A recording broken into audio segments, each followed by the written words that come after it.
2013ರಲ್ಲಿ ನಾನು ಮೊದಲನೇ ಸಲ ಶಾಸಕನಾದಾಗ ಆಗಿನ ಪರಿಸ್ಥಿತಿ ಏನಿತ್ತು ಅಂದ್ರೆ ಅಂತರ್ಜಲ ಮಟ್ಟ ಎಷ್ಟು ಕುಸಿದೋಗಿತ್ತು ಅಂದ್ರೆ 1000ದಿಂದ 1500 ಅಡಿ ಅಂತರ್ಜಲ ಕುಸಿತ ಆಗಿತ್ತು. ಇವತ್ತು ಬೋರ್ವೆಲ್ ಹಾಕಿ ರೈತ ನೀರು ತೆಗೆದ್ರೆ ಆ ಒಂದು ಅಂತರ್ಜಲದಲ್ಲಿ ಅವನು ಪಂಪು ಮತ್ತು ಮೋಟರ್ ತಂದು ಅಳವಡಿಸುವಷ್ಟೊತ್ತಿಗೆ ನೀರು ಬತ್ತಿ ಹೋಗ್ತಾ ಇತ್ತು. ಎಷ್ಟೋ ಜನ ಆತ್ಮಹತ್ಯೆ ಮಾಡ್ಕೊಂಡಿರುವಂತ ಪ್ರಕರಣಗಳನ್ನ ನಾನು ನೋಡಿದ್ದೇನೆ. ಸಣ್ಣ ಮಕ್ಕಳನ್ನ ಬಿಟ್ಟು ತಂದೆ ಆತ್ಮಹತ್ಯೆಗೆ ಶರಣಾಗಿರೋದನ್ನ ನಾನು ಕಣ್ಣಾರೆ ನೋಡಿದ್ದೆ.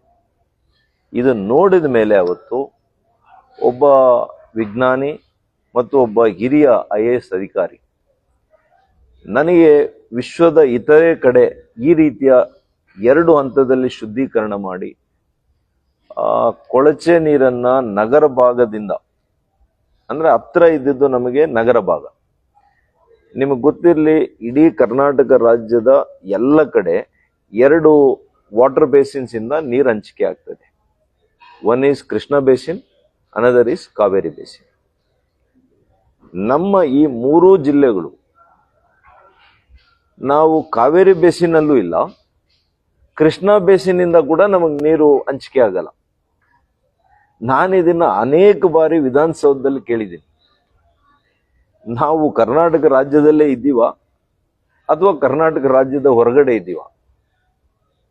ಯಾವ ಸರ್ಕಾರಗಳು ಕೂಡ ಇಲ್ಲಿವರೆಗೂ ಕೂಡ ಈ ಭಾಗದ ಜನರಿಗೆ, ರೈತರಿಗೆ ಶಾಶ್ವತವಾಗಿರ್ತಕ್ಕಂಥ ಒಳ್ಳೆಯ ನೀರನ್ನ, ಶುದ್ಧ ನೀರನ್ನ ಕೊಡುವಂತ ಕೆಲಸ ಮಾಡಲಿಲ್ಲ. ಆಗ ನಾನೇನ್ ಮಾಡಿದೆ, 2014ರಲ್ಲಿ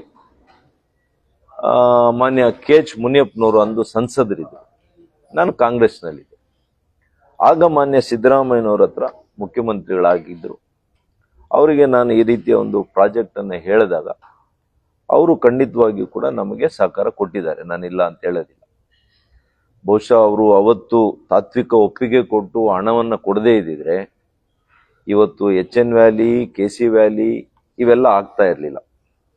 ಇವತ್ತು ಆ ಸಂದರ್ಭದಲ್ಲೇ ನಮ್ಮ ಜಿಲ್ಲೆಯಲ್ಲಿ 65 ಕೆರೆಗಳಿಗೆ ನೀರನ್ನು ತುಂಬಿಸುವಂತ ಕೆಲಸ ಮಾಡಿದ್ವಿ.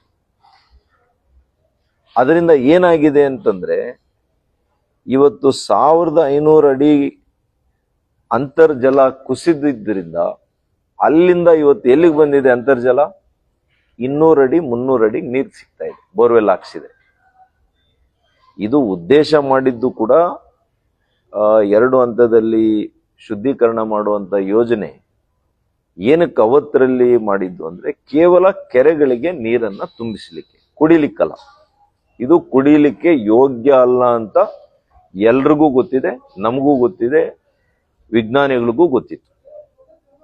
ಅವತ್ತು ನಾವು ಆ ಯೋಜನೆಯನ್ನ ಮಾಡದೇ ಇದ್ದಿದ್ರೆ ಇನ್ನು ಯಾವ ಯೋಜನೆ ಕೂಡ ಇವತ್ತು ನೋಡಿ 2 ವರ್ಷದಲ್ಲಿ ನಾವು ಎತ್ತಿನ ಹೊಳೆ ತರ್ತೇವೆ ಅಂತೇಳಿ ಯೋಜನೆಯನ್ನ ಪ್ರಾರಂಭ ಮಾಡಿದ್ವಿ.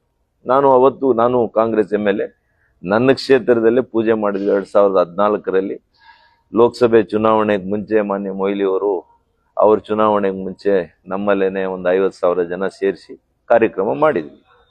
ಈಗ ಎಷ್ಟು ವರ್ಷ ಆಯ್ತು? 12 ವರ್ಷ ಆಯ್ತು.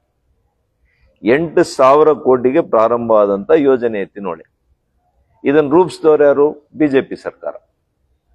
ಮಾನ್ಯ ಸದಾನಂದ ಗೌಡರು ಮುಖ್ಯಮಂತ್ರಿಗಳು, ಮಾನ್ಯ ಬಸವರಾಜ ಬೊಮ್ಮಾಯಿರವರು ಒಬ್ಬ ಇಂಜಿನಿಯರು, ವೃತ್ತಿಯಲ್ಲಿ ಅಪಾರ ಅನುಭವ ಇರತಕ್ಕಂಥವ್ರು ನೀರಾವರಿ ಕ್ಷೇತ್ರದಲ್ಲಿ, ಮತ್ತು ಭಾರಿ ನೀರಾವರಿಯ ಸಚಿವರಿದ್ರು.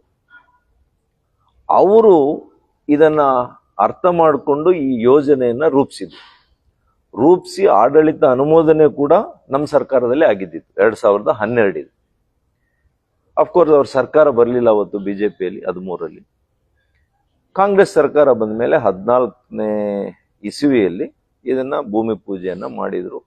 8,000 ಕೋಟಿ ಅಂತ ಏನು ಅಂದಾಜು ವೆಚ್ಚ ಮಾಡಿದ್ರು, 14,000 ಕೋಟಿ. ಇವತ್ತು ಸುಮಾರು 30,000 ಕೋಟಿ ಅಂತ ಹೇಳ್ತಾ ಇದ್ದಾರೆ. ಇನ್ನು ಇದು ಎಷ್ಟಾಗುತ್ತೋ ಗೊತ್ತಿಲ್ಲ. ಇನ್ನು ಕೂಡ ಇದು ಎಲ್ಲಿದೆ? ಅಲ್ಲೇ ಇದೆ, ನಮ್ಮ ಹಾಸನ ಜಿಲ್ಲೆ, ಚಿಕ್ಕಮಗಳೂರು ಜಿಲ್ಲೆ ಈ ಕಡೆನೇ ಇದೆ. ಇನ್ನು ಕೂಡ ಈ ಕಡೆಗೆ ಬರಲಿಲ್ಲ. ಬರಲಿಲ್ಲ, ಇನ್ನು ಅಲ್ಲೇ ಇದೆ. ಹಾಗಾಗಿ ಈ ಸರ್ಕಾರಕ್ಕೆ ನಿಜವಾದಂಥ ಬದ್ಧತೆ ಇದ್ದಿದ್ರೆ, ನಾನು ಹೇಳುವಂಥದ್ದು ಇಷ್ಟು ವರ್ಷಗಳು ಬೇಕಾಗಿರಲಿಲ್ಲ. ಯಾಕೆಂದ್ರೆ ಸುಮಾರು 70-80 ಲಕ್ಷ ಜನ ಕುಡಿಯೋ ನೀರಿಲ್ಲ, ನೀರಾವರಿಗೆ ನೀರಿಲ್ಲ, ಕೃಷಿಗೆ ನೀರಿಲ್ಲ. ಇಡೀ ರಾಜ್ಯದಲ್ಲಿ ಅತ್ಯಂತ ಪ್ರಗತಿಪರ, ಕಷ್ಟಪಟ್ಟು ಬೆವರು ಸುರಿಸಿ ಇವತ್ತು ಇರ್ತಕ್ಕಂಥ ರೈತರು ಎಲ್ಲಾದರೂ ಇದ್ರೆ ಅದು ಈ ಭಾಗದ ರೈತ. ಹೂವನ್ನು ಬೆಳೀತಾರೆ, ತರಕಾರಿ ಬೆಳೀತಾರೆ, ಹಣ್ಣನ್ನು ಬೆಳೀತಾರೆ, ರೇಷ್ಮೆ ಬೆಳೀತಾರೆ. ಇದು ಇಡೀ ನಾಡಿಗೆ ಇವತ್ತು ಅವ್ರು ಕೊಡ್ತಾ ಇದ್ದಾರೆ. ಮೊನ್ನೆ ಒಂದೇ ಒಂದು ಫೆಬ್ರವರಿ 14ನೇ ತಾರೀಕು 6 ದಶಲಕ್ಷ ಗುಲಾಬಿ ಹೂವನ್ನ ರಫ್ತಾಗಿದೆ ನಮ್ಮ ಚಿಕ್ಕಬಳ್ಳಾಪುರದಿಂದ. ಇದೆಲ್ಲ ಹೆಂಗಾಯ್ತು? ಇದೇ ನೀರು ಬಂದಿದ್ರಿಂದ. HN ವ್ಯಾಲಿ ಇದು ಕುಡಿಲಿಕ್ಕೆ ಯೋಗ್ಯ ಅಲ್ಲ. ಇದು ಖಂಡಿತವಾಗಿಯೂ ನಾನು ಹೇಳ್ತಾ ಇದ್ದೀನಿ, ಕುಡಿಲಿಕ್ಕೆ ಯೋಗ್ಯ ಇಲ್ಲ. ನಾನು ಇವ್ರಿಗೆ ಏನ್ ಹೇಳ್ತಾ ಇದ್ದೀನಿ, ನಮ್ಮ ಸರ್ಕಾರ ಇದ್ದಾಗ ನಾನು ಸಚಿವನಿದ್ದೆ, ಇನ್ನು ನಮಗೆ ಬೇರೆ ನೀರು ಬರಲಿಲ್ಲ. ಎತ್ತಿನೊಳೆ ಬಂದಿದ್ರೆ ಇಷ್ಟೊತ್ತಿಗೆ ಇದನ್ನ ಯಾರು ಬಳಸ್ತಾ ಇರಲಿಲ್ಲ. ಇದು ಕೇವಲ ಕೆರೆಗಳು ತುಂಬಿಸ್ಲಿಕ್ಕೆ, ಅಂತರ್ಜಲ ವೃದ್ಧಿ ಮಾಡ್ಲಿಕ್ಕೆ ಅಷ್ಟೇ ಉಪಯೋಗ ಮಾಡ್ತಾ ಇದ್ವಿ. ಅಷ್ಟೊತ್ತಿಗೆ ನಾವು ಎತ್ತಿನೊಳೆ ನಾವು ಇಷ್ಟೊತ್ತಿಗೆ ನೀರು ತಂದಿದ್ರೆ ಯಾರಿಗೂ ಸಮಸ್ಯೆ ಆಗ್ತಾ ಇರ್ಲಿಲ್ಲ. ನಮ್ಮ ಸರ್ಕಾರ ಬಂದಾಗ ಕೋವಿಡ್ ಇದ್ರೂ ಕೂಡ ನಾವು 5-6 ಸಾವಿರ ಕೋಟಿ ರೂಪಾಯಿಗಳನ್ನ ಅನುದಾನ ಕೊಟ್ವಿ. ನಾವು 22ರಲ್ಲಿ 3,000 ಕೋಟಿಯನ್ನ ಮಾನ್ಯ ಬೊಮ್ಮಾಯಿ ಅವ್ರ ಕೈಯಲ್ಲಿ ರಿಲೀಸ್ ಮಾಡಿಸಿದ್ವಿ.